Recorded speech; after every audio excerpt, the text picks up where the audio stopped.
बिस्मिल्लाहिर्रहमानिर्रहीम। अस्सलाम वालेकुम students, how are you? Welcome to my YouTube channel TF physics.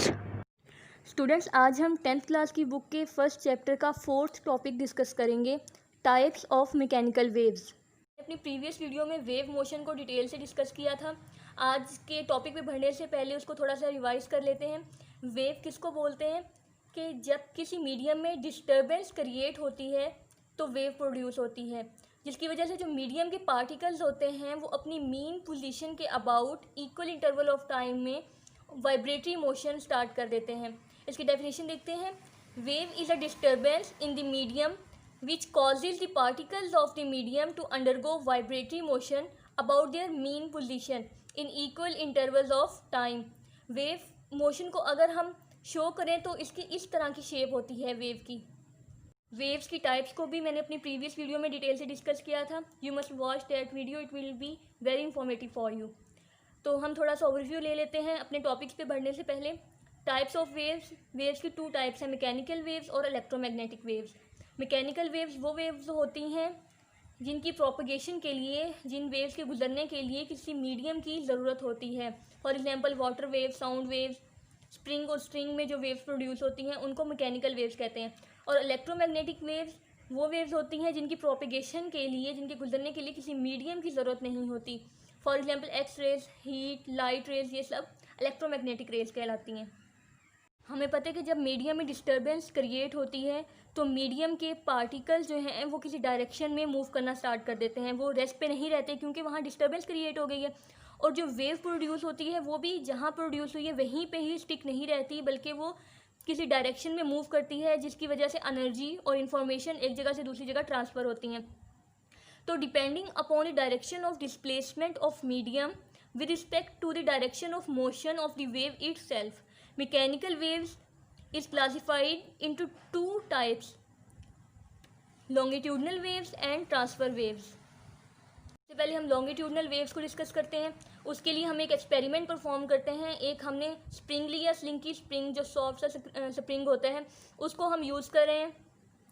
Soft spring की एक साइड को हमने एक फिक्स एंड के साथ अटैच कर दिया और दूसरी साइड को हमने हाथ में पकड़ लिया। अभी हमने इसके ऊपर कोई भी फोर्स एक्सटर्नली एक्ट नहीं की, तो इसका मतलब है कि ये जो स्प्रिंग है ये अपनी इक्विलिब्रियम की कंडीशन में है। इक्विलिब्रियम की कंडीशन में क्या होता है कि जब ऑब्जेक्ट के ऊपर कोई भी एक्सटर्नली फोर्स एक्ट नहीं कर रही होती तब जो उसकी स्टेट होती है, जो कंडीशन होती है, तो वो इक्विलिब्रियम कंडीशन होती है।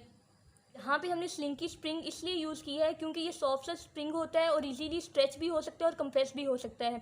हार्ड स्प्रिंग अगर हम लोग यूज़ करते हैं तो उसको स्ट्रेच करना और कंप्रेस करना मुश्किल हो जाता और हमारे लिए एक्सपेरिमेंट परफॉर्म करना डिफ़िकल्ट हो जाता।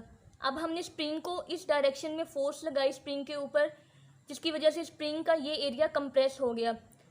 जो स्प्रिंग के पार्टिकल्स हैं उनमें अब डिस्टर्बेंस क्रिएट होगी, जिसकी वजह से स्प्रिंग में वेव प्रोड्यूस हुई, जिसकी डायरेक्शन सेम वही होगी जिस डायरेक्शन में हमने उसको फोर्स लगाई है स्प्रिंग के ऊपर।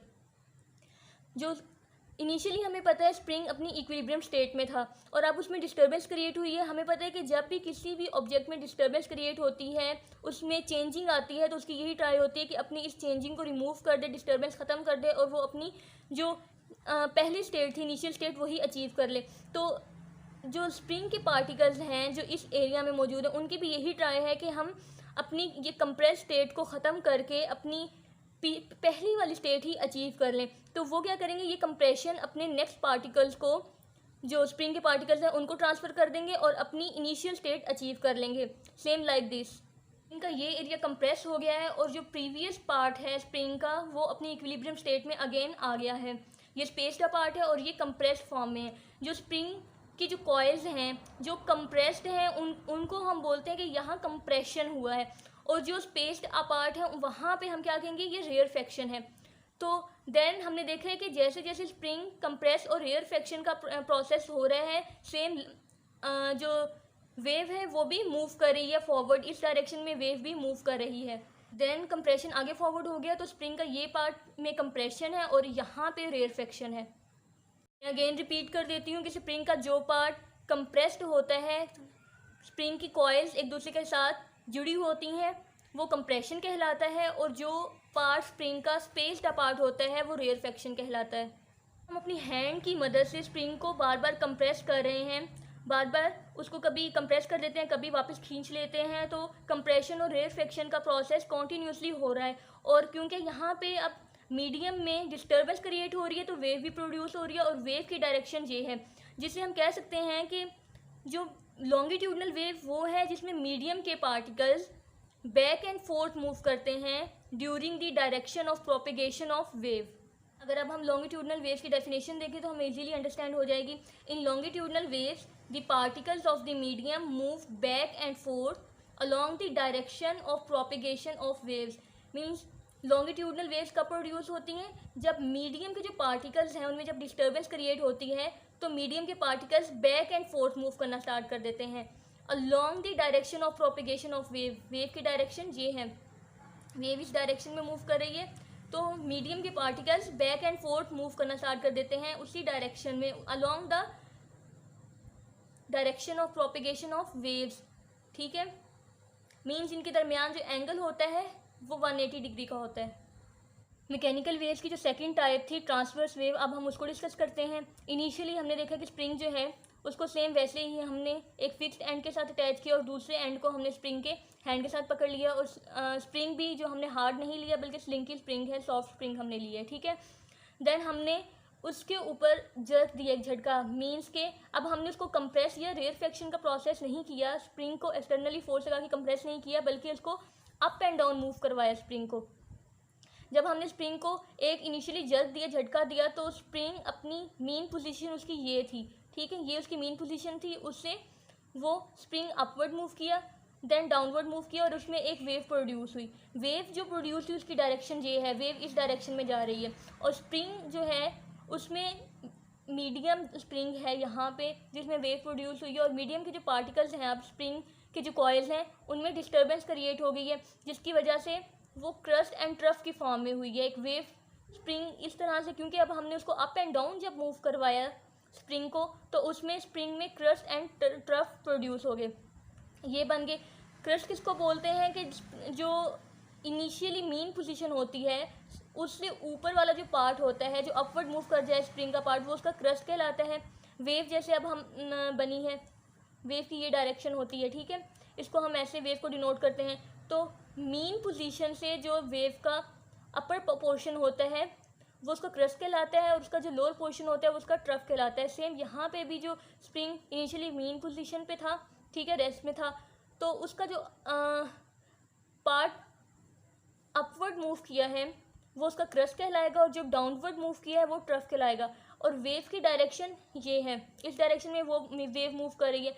अब हमने देखा कि इस केस में जो मीडियम के पार्टिकल्स हैं उनके दरमियान और वेव जो इस डायरेक्शन में मूव कर रही है उनके दरमियान एंगल 90 का है। Wave upward and downward move कर, ये spring upward and downward move कर रहा है, और वेव की डायरेक्शन ये है जो टूवर्ड क्या है, फिक्स पॉइंट की तरफ है। वेव फिक्स पॉइंट की तरफ मूव कर रही है, और जो हमने अप एंड डाउन जब स्प्रिंग को जर्क दिया, झटका दिया, तो मीडियम के जो पार्टिकल्स हैं वो अपवर्ड और डाउनवर्ड मूव किए, जिसकी वजह से इनके दरमियान और वेव जो प्रोड्यूस हुई उनके दरमियान एंगल 90 का बन गया।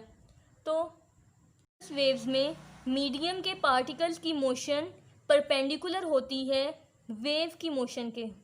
अब हम ट्रांसवर्स वेव की डेफिनेशन देखते हैं। In transverse waves motion of particle of the medium is perpendicular to the motion of the wave.